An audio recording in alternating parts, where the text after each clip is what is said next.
Assalamualaikum warahmatullahi wabarakatuh. Saya Rizky Gusti Rangga Kusuma akan menjelaskan apa itu kebahagiaan.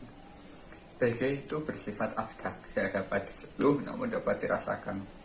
Kebahagiaan berhubungan dengan kejiwaan dari manusia itu sendiri.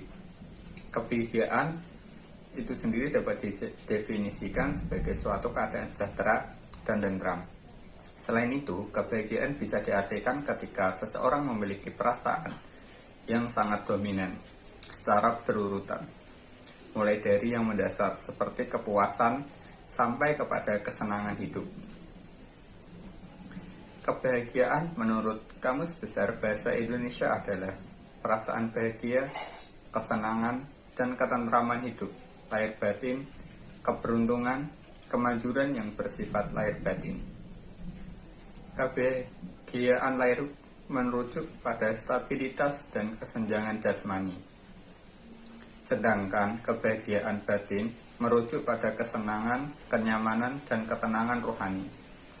Secara logis, kedua dimensi itu saling berkaitan antara satu dengan yang lain dan tidak dapat terpisahkan. Berdasarkan pandangan psikologi positif, kebahagiaan atau happiness adalah suatu cara hidup yang dapat membuat individu memenuhi segala potensinya dan mampu bergerak ke arah kehidupan manusia yang lebih baik.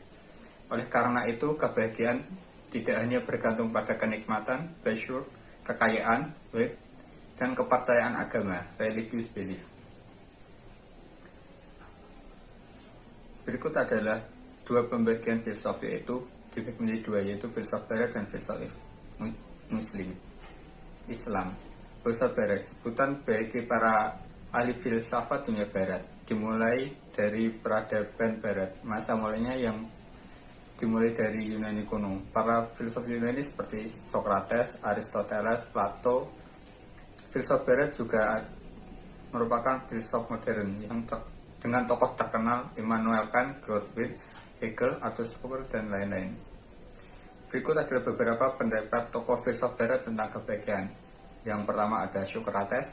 Socrates merupakan ahli filsuf Yunani yang hidup di tahun 470 sebelum Masehi hingga 399 sebelum Masehi. Socrates beranggapan bahwasanya yang paling utama dalam hidup adalah sebuah kesehatan jiwa, bukan kekayaan ataupun kehormatan.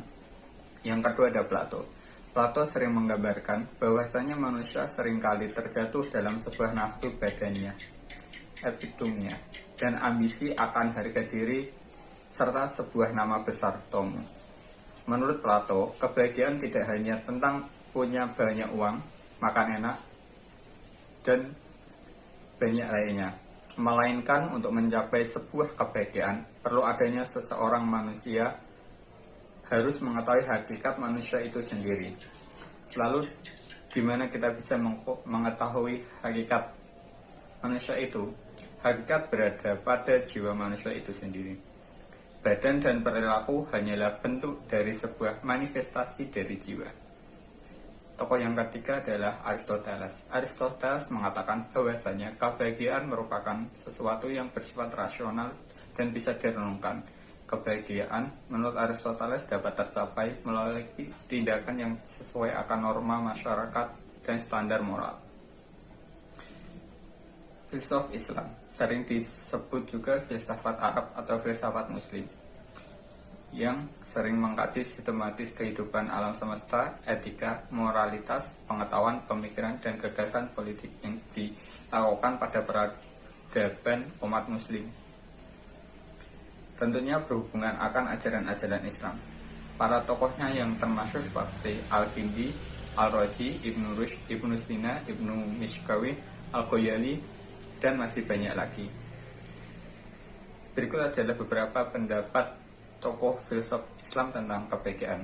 Yang pertama ada Al-Ghazali. Pandangan Abu Hamid Al-Ghazali, bahagia atau kebahagiaan merujuk pada istilah sa'adah yang berhubungan dengan dua dimensi, yaitu dunia saat ini dan akhirat.